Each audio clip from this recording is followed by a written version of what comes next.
The diplomatic vessel UFS Harmony drifted silently through the void between stars, its sleek hull reflecting the distant light of a nearby system. Inside the main conference chamber, Ambassador Jake Morrison sat across from two of the most powerful beings in the United Federation of Planets. The air recyclers hummed softly in the background as three different species attempted to find common ground in their negotiations. Ambassador Kethval of the Zephyrian Republic towered nearly 8 feet tall, his crystalline skin shifting between blue and silver as his emotions changed. His 4 arms moved gracefully as he sorted through the digital documents floating before him. Beside him, Counselor Nexus from the Andromedian Collective remained perfectly still, her mechanical body occasionally clicking as internal processors analyzed data streams. Jake Morrison looked ordinary by comparison. Average height, brown hair showing streaks of gray at the temples, wearing a simple blue diplomatic uniform.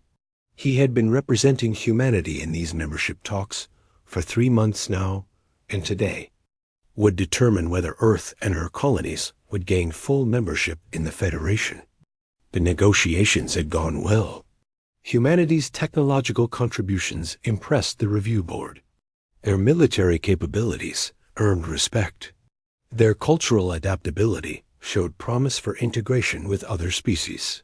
But now came the final review of resource, manifests, and colony specifications. Counselor Nexus projected a holographic display of humanity's colonial assets. Star systems, planetary settlements, mining operations, and trade routes filled the space above the conference table.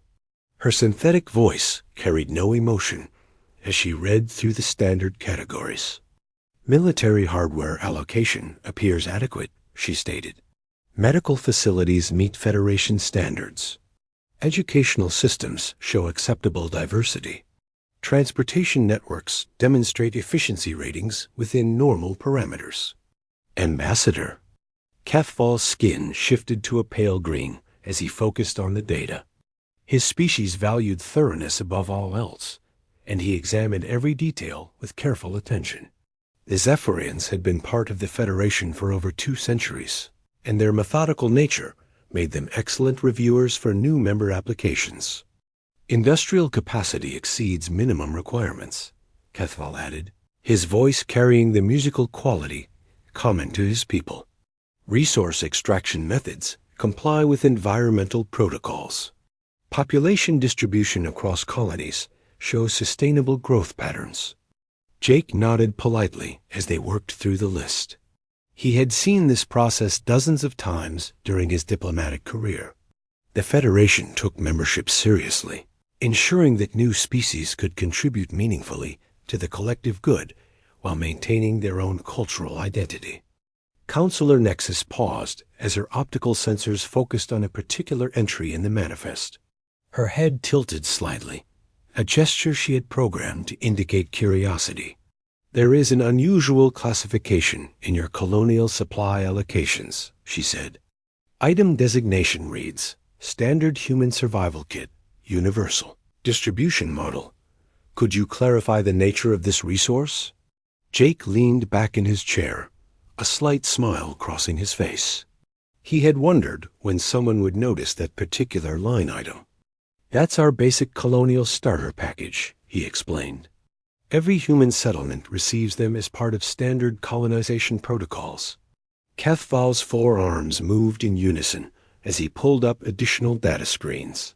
His skin brightened to a curious yellow shade. The quantity seems excessive, he observed. Your manifest indicates over 50,000 units distributed across active colonies, with production facilities maintaining constant output. What function do these kits serve that require such extensive allocation? They help our people get established in new environments, Jake replied, keeping his explanation simple. When humans settle a new world, they need certain basic tools and supplies to build their communities. The 2 alien ambassadors exchanged a look.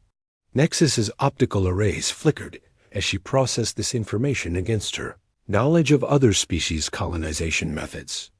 Most Federation races rely on prefabricated infrastructure and technological support systems for new settlements. She noted, the Zephyrians transport complete habitat modules to new worlds. The Vegan Confederacy uses automated construction fleets. What is unique about human requirements that necessitates individual survival packages? Jake considered his answer carefully. The truth was more complex than most species would expect, and he wasn't sure how much detail to provide.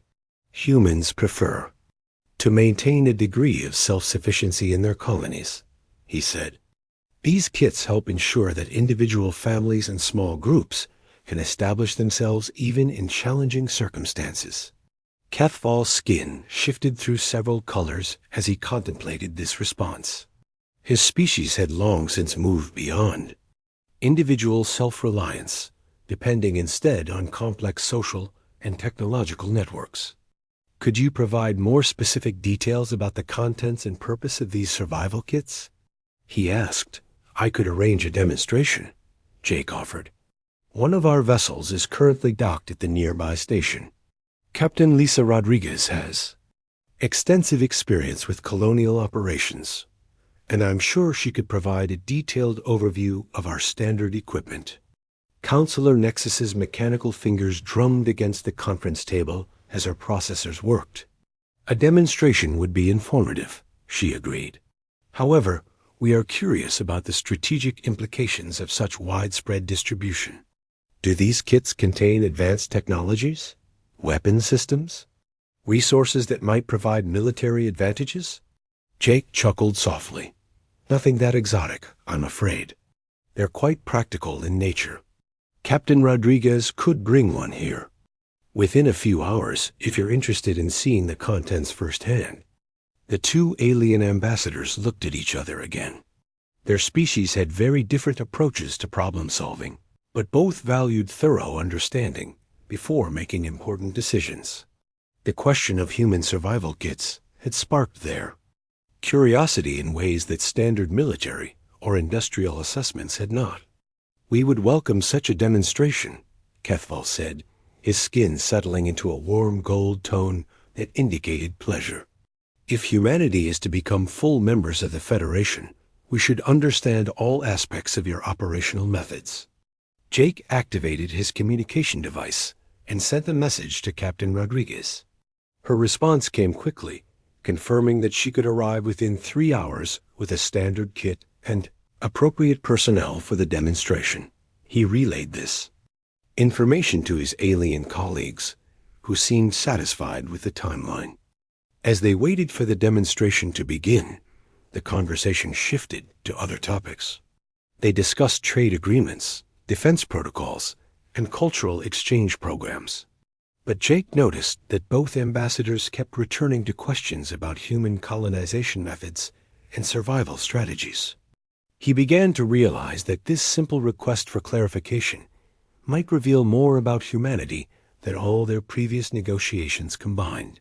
The survival kit represented something fundamental about human nature, something that might surprise even experienced galactic diplomats. The next few hours would prove very interesting indeed. Captain Lisa Rodriguez entered the conference chamber with confident steps, her black hair pulled back in a regulation ponytail, and her uniform bearing the insignia of the Human Colonial Service. Behind her walked Sergeant Danny Walsh, a stocky man in his 50s, whose weathered face told stories of countless worlds and harsh environments. Between them, they guided a gray container roughly the size of a large travel case on a simple wheeled cart. Ambassador Kethval's crystalline skin flickered with anticipation as the humans approached the conference table. His forearms gestured gracefully toward empty chairs. Captain Rodriguez, we appreciate your prompt response to our request, he said, his musical voice carrying genuine interest. We are most curious to understand the nature of these survival kits that appear so frequently in your colonial manifests. Lisa nodded respectfully to both alien ambassadors before taking her seat. Happy to help, she replied. Sergeant Walsh here has actually used these kits on 17 different worlds. Over the past 20 years. He knows them better than anyone. Counselor Nexus leaned forward, her optical sensors focusing on the unremarkable gray container. The external appearance suggests standard storage design, she observed. What makes the contents specifically suited for human colonial requirements that other Federation species do not share? Danny Walsh moved the container to the center of the table and began unfastening the simple latches. His calloused hands worked with practiced efficiency as he spoke. Well, ma'am, I reckon the best way to explain it is to show you what we pack in here. He lifted the lid, revealing neat compartments filled with various items. This here's what we call a basic human survival kit, though some folks just call it a starter kit. The first items Danny removed seemed disappointingly ordinary to the heavy alien observers. A sturdy multi-tool with various blades and implements, several packages of water purification tablets, compact emergency food rations sealed in waterproof packages, a basic first aid kit containing bandages, antiseptic, and pain relievers, a lightweight emergency shelter that folded down to the size of a book. Kethval's skin shifted to a puzzled orange hue. These appear to be standard emergency supplies, he noted. Most species include similar items in their exploration equipment. What distinguishes the human approach? Danny continued unpacking without pausing. More items emerged from the container. Waterproof matches in multiple sealed containers. A flint and steel fire starter. Magnesium strips for igniting fires in wet conditions.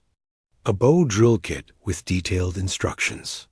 Even a primitive fire plow made from hardwood. The alien ambassadors watched with growing confusion as the fire-starting tools multiplied. That's quite an extensive collection of ignition devices. Counselor Nexus commented, her synthetic voice carrying a note of puzzlement. Surely one or two methods would suffice for creating fire? Lisa Rodriguez smiled at the question. That's where human thinking differs from most species, she explained. We've learned never to rely on just one method for anything critical to survival. If your matches get wet, you still have the flint and steel. If you lose your flint, you can use the bow drill. If the bow drill breaks, you can make fire with the fire plow. Danny nodded agreement as he continued the demonstration. The medical section of the kit expanded far beyond the basic first aid supplies. Surgical sutures and sterile needles. Antibiotics for common infections. Emergency surgical tools including a scalpel and forceps. Dental care supplies including temporary filling material.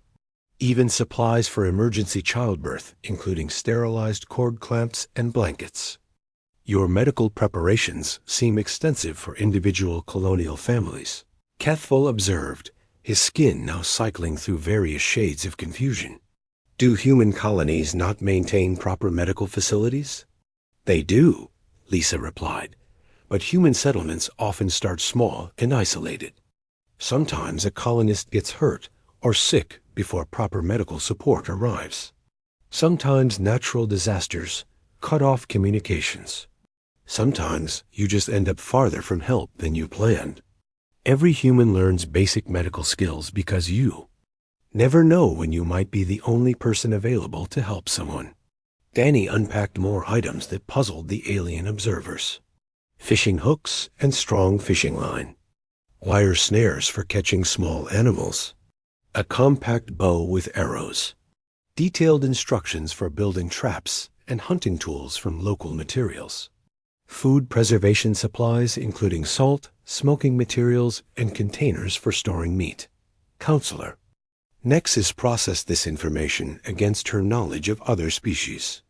The Zephyrian colonies receive regular supply shipments from their homeworld, she noted. The Andromedian settlements rely on automated food production systems. Why do humans prepare for such extensive self-sufficiency in food procurement? Because shipments can be delayed, Danny replied matter-of-factly. Automated systems can break down. Ships can be lost. Weather can prevent landings. Pirates can attack supply convoys. When you're hungry, you need to eat regardless of what went wrong with the original plan. The container seemed much larger inside than its external dimensions suggested. More items continued to emerge. Soap-making supplies including lye and animal fats. Materials for making candles from beeswax and tallow. A small hand-crank grain mill. Seeds for essential crops including wheat, beans, and vegetables. Even a soil testing kit for analyzing local growing conditions. Ambassador Kethval's forearms moved in agitation as his skin cycled through confused colors. This level of preparation suggests an expectation of complete system failure, he said. Do humans not trust their technological support networks? We trust them fine, Lisa answered, but we also know that technology fails eventually. Equipment breaks, computers crash, communication systems go offline, power plants shut down. When that happens, humans need to keep living and working until repairs can be made. Danny held up a thick manual that had been packed with the supplies. This here's the instruction guide, he said. It's got directions for everything in the kit, plus a whole lot more. How to identify safe plants on different world types. How to build shelters from local materials. How to make tools from scrap metal. How to preserve food without refrigeration. How to treat injuries when you don't have proper medical equipment. The alien ambassador stared at the growing pile of supplies covering the conference table. What had seemed like a simple emergency kit was revealing itself as something much more comprehensive. The scope of human preparation was beginning to impress them, though they weren't yet sure why humans felt such extensive preparation was necessary. Danny wasn't finished unpacking yet. Danny Walsh reached deeper into the container and pulled out items that made the alien ambassadors lean forward with increasing amazement. A collection of detailed manuals emerged, each one thicker than the last. Plant identification guides with blank templates that could be customized for any world. Comprehensive trapping techniques with diagrams showing how to catch everything from small rodents to large game animals. Food preservation methods including smoking, drying, salting, and fermentation processes that required no electricity or advanced technology. Counselor Nexus picked up one of the manuals with her mechanical fingers, her optical sensors scanning the pages rapidly. These instructions appear to assume complete technological independence, she observed. The level of detail suggests preparation for permanent isolation from advanced support systems. That's the idea, Lisa Rodriguez confirmed. Every human colonist learns these skills not because we expect to use them regularly, but because circumstances can change quickly. A solar flare might knock out communications for months. A natural disaster might destroy infrastructure. Political situations might cut off supply lines. When any of those things happen, humans need to keep their communities alive and functioning. Danny continued unpacking, revealing construction blueprints that made Kethval's crystalline skin shift to deep purple with confusion. Detailed plans for building log cabins, stone houses, water mills, windmills, blacksmith forges, and even simple manufacturing workshops. Each blueprint included material lists, tool requirements, and step-by-step assembly instructions that assumed only basic hand tools would be available. These construction documents suggest permanent settlement capabilities, Kethval noted, his musical voice carrying bewilderment. Most Federation species establish colonies using prefabricated components shipped from industrial worlds.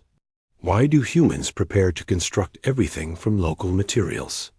Because shipping is expensive and unreliable, Danny replied, spreading out one of the blueprints on the table. This here shows how to build a water-powered grain mill using nothing but local stone, wood, and metal scraps. Takes about 3 months to build with a team of 6 people, but once it's done, you can grind grain for a whole settlement without needing any imported machinery or electrical power. More items emerge from the seemingly endless container. A complete set of basic metalworking tools including hammers, tongs, files, and measuring devices. Materials for making soap, candles, and other essential household items from local resources. Even seeds for plants that could be used to make dyes, medicines, and industrial materials like rope and cloth. Ambassador Kethfall examined a small packet of seeds with two of his hands, while his other arms sorted through instruction sheets. Your agricultural preparations extend beyond food production, he observed. These appear to be fiber crops, medicinal plants, and even flowers for recreational purposes. Humans learned long ago that survival isn't just about staying alive. Lisa explained, people need clothing, medicine, and some beauty in their lives to maintain psychological health. A colony that can only produce food will eventually fail because the colonists lose hope and motivation. Danny held up a fishing net made from strong synthetic fibers. This here's rated to catch fish up to 50 pounds in fresh or salt water, he said, but the real value is in the instructions that come with it. They show how to make replacement nets using local plant fibers, how to identify good fishing spots on different types of worlds, and how to preserve fish for long-term storage without refrigeration. Counselor Nexus processed this information through her analytical systems. The redundancy of methods appears to be a consistent theme, she noted. Multiple fire-starting techniques, various food preservation methods, several construction approaches. Is this redundancy based on expected failure rates of individual methods? Partly, Lisa admitted, but it's more about adaptability. Different planets have different resources available. A method that works perfectly on one world might be impossible on another. By knowing multiple approaches to every essential task, humans can adapt to whatever conditions they encounter. The cultural items that Danny unpacked next, particularly, puzzled the alien observers. A harmonica and instruction book for playing simple songs. A deck of playing cards with rules for dozens of different games. Writing materials including paper, pencils, and ink for record keeping and personal expression.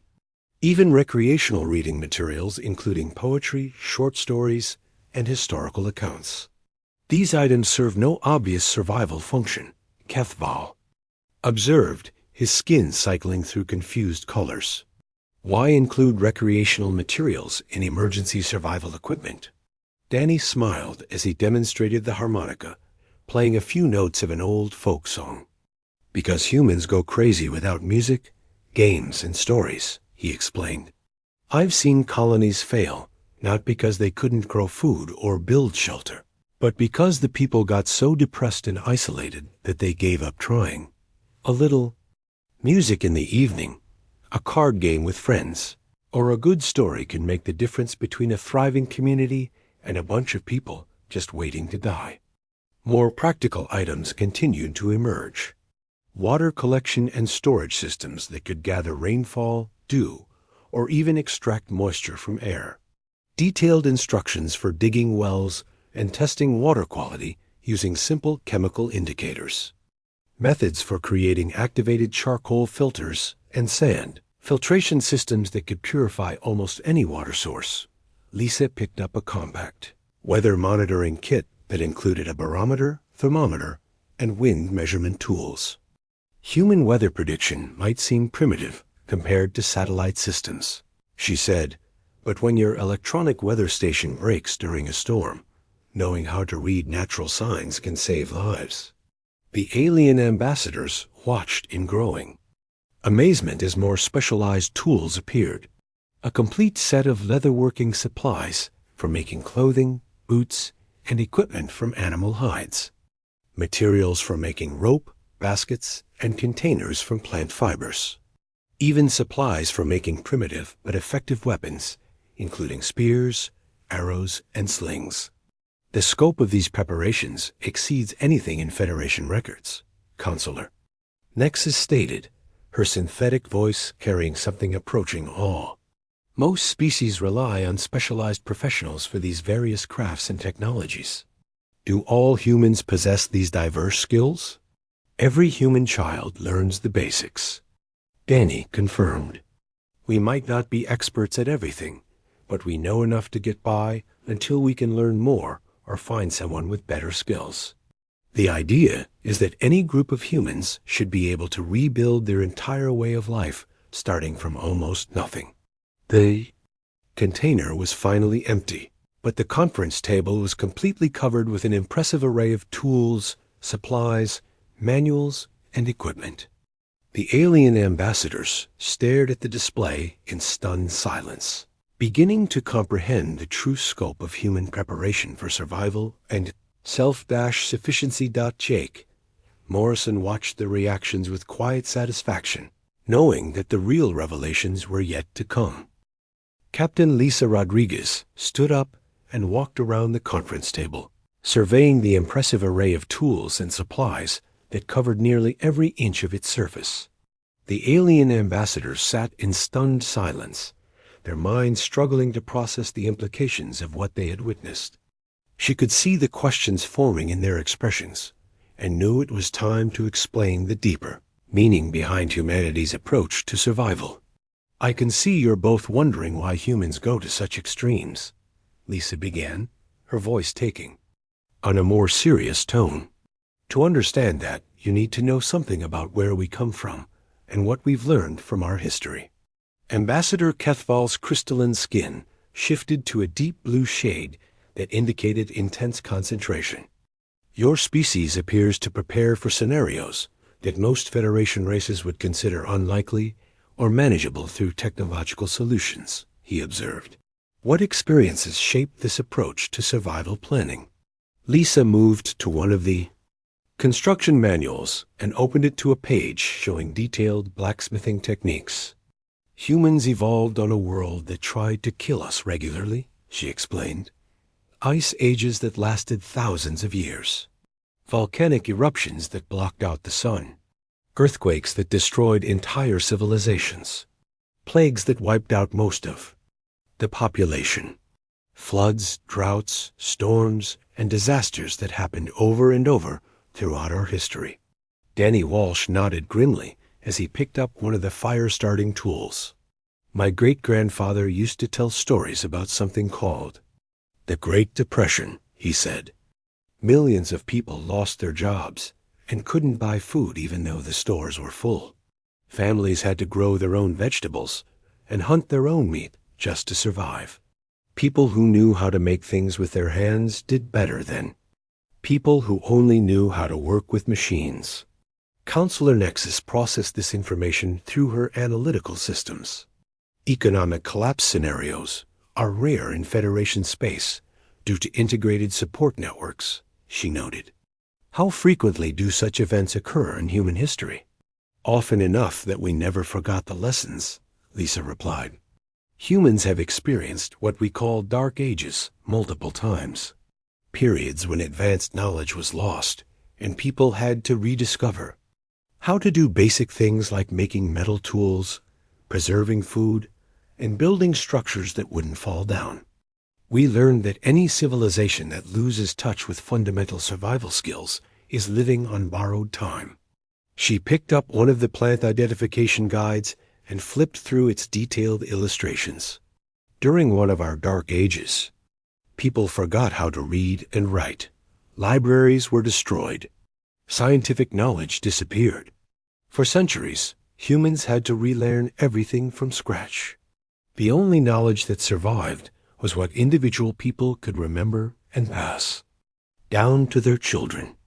Kethval's forearms moved nervously as he contemplated this information. His species had maintained continuous technological advancement for over 3,000 years. The idea of losing accumulated knowledge seemed almost incomprehensible. How does a species recover from such setbacks? He asked. By making sure it never happens again, Danny answered, demonstrating how to use the bow drill fire starter.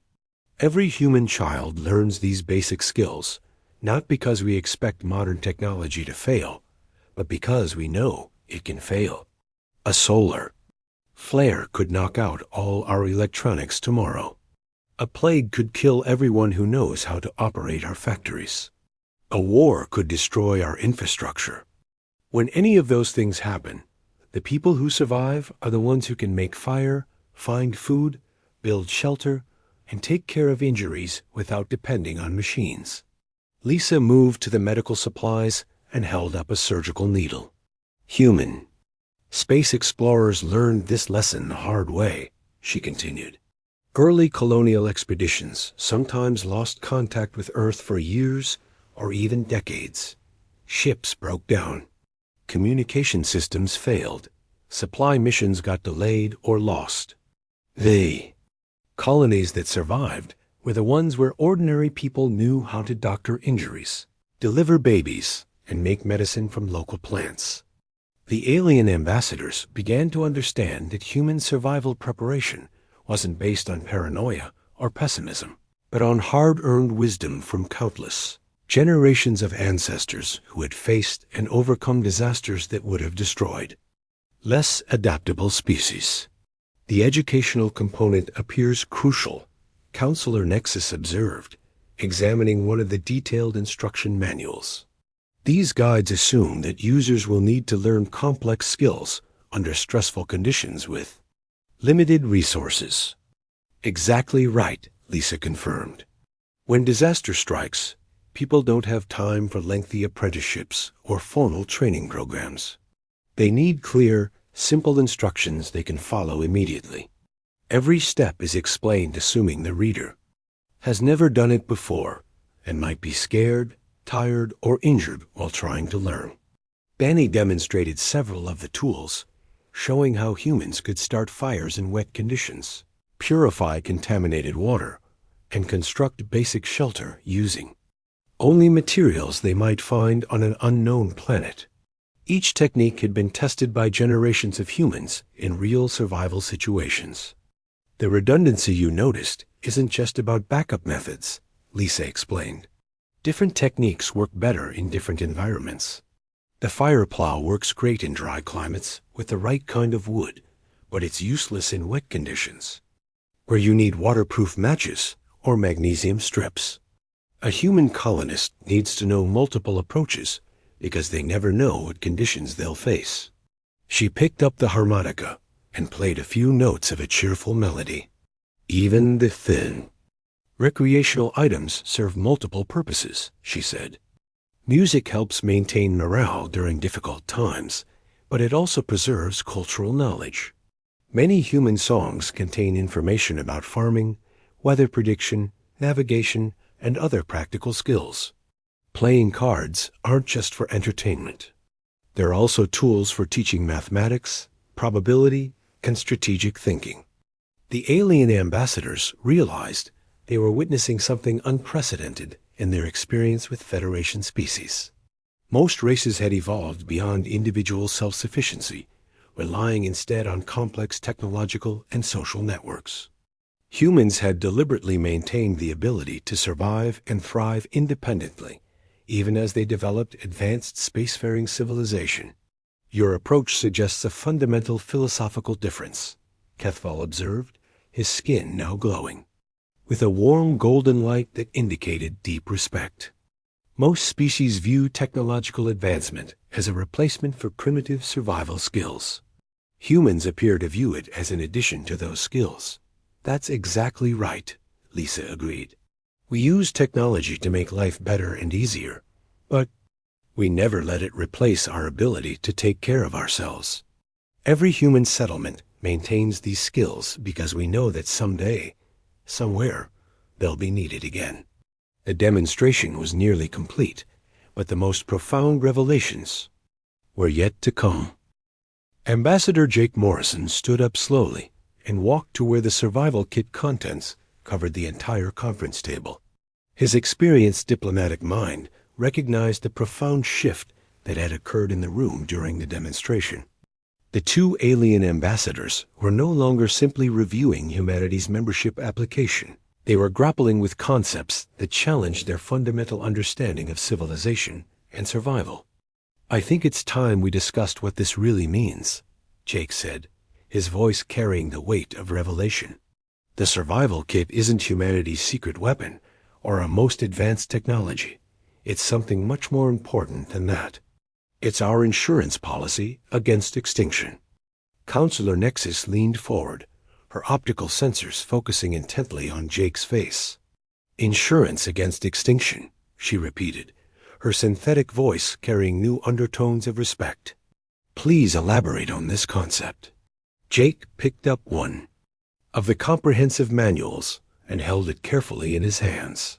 Every item in this kit, every skill described in these books, every backup method we've shown you today serves one ultimate purpose.